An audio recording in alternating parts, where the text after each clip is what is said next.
Protein and women's health, the good and the bad news. Men and women may be equals in many ways, but there is no mistaking that they are biologically different and that they have different needs to keep their bodies working at their peak.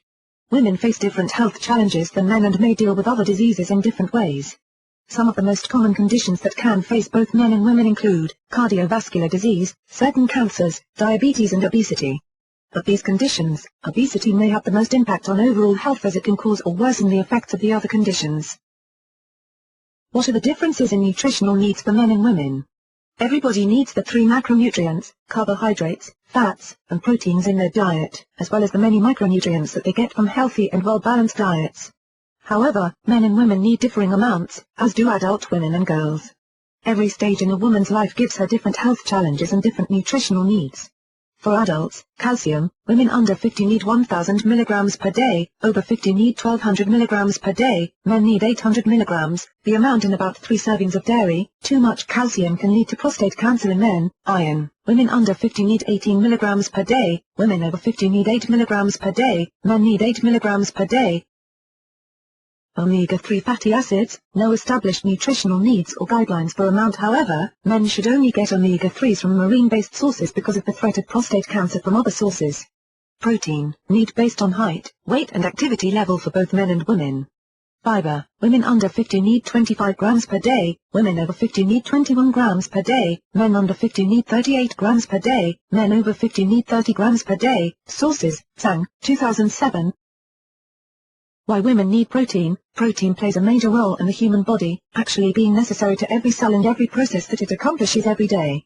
Protein is the hardest of the macronutrients to digest, keeping the body full for longer and is needed for building lean muscle mass. In addition to this process, the body needs protein to heal during injury or illness as well as to keep the immune system strong and healthy. Protein also plays a role in sleep, digestion and ovulation. There is a debate about protein in relation to osteoporosis. The common misconception is that too much protein in the average diet can leach too much calcium from the system and lead to or exacerbate osteoporosis, especially in those who are susceptible to the condition. The theory states that protein increases the amount of liquid waste created in the kidneys which is then flushed out through the bladder, including the calcium that the body needs. Because many women are not getting enough calcium to begin with, this increased amount will create a harmful deficit. It is now thought that women who are getting enough calcium in their diet are not adversely affected by protein intake and that they would benefit from a slightly increased protein amount. In addition, these women would also benefit from some weight-bearing exercise before their body starts showing the effects of osteoporosis. Other benefits of protein for women. Protein, especially soy protein, has been shown to have many benefits for women that are related to relieving the symptoms of menopause including hot flashes, vaginal dryness, bone loss, kidney and gallstone diseases and others. The proteins are also shown to reduce the risk of developing certain cancers and diabetes, increases the control of previously existing diabetes, and improves the overall cholesterol profile. Miso, a fermented soybean paste, has also been shown to decrease the risk and incidence of breast cancer in Japanese women, with those consuming 3 or more bowls of miso soup daily having a 40% decrease in breast cancer risk. Source, menopauserx.com. The right amount of protein. Regardless, all women should have several health tests done at the recommended intervals in their life to monitor and watch for certain diseases and conditions. In addition, women should have a consultation with a nutritionist or dietitian to define the right number of calories for them and to further define the right diet that they should follow, including the right number of carbohydrates, proteins and fat every day.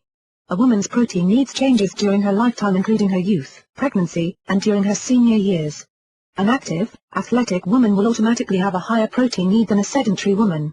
A pregnant or lactating woman will have a higher protein need than one who is not pregnant. Women who are recovering from illness, surgery or injury will have a higher protein need than a healthy woman in her age group. Protein need is very individual and is determined by life stage, weight and activity level. The right type of protein for women. In addition to having the right amount of protein in the diet, it is important to have the right type of protein in the diet as well. Protein can come from either plant or animal sources. Animal proteins, including eggs and dairy, are complete proteins because they have all 9 essential amino acids that the body cannot create on its own and must have supplied, while plant proteins are not complete. Soy protein is the exception to this rule. In addition to dietary protein sources, there are a number of protein supplements which can be beneficial to a woman's diet for a wide variety of reasons. Whey protein, for instance, can be useful for keeping blood pressure and cholesterol within normal limits.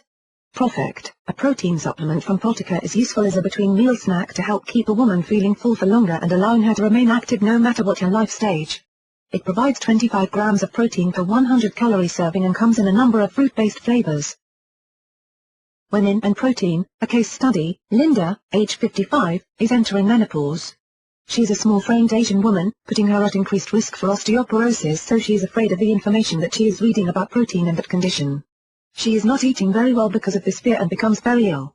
In addition, she is miserable dealing with the menopause. She goes to her doctor and admits that she is not eating and that she is afraid.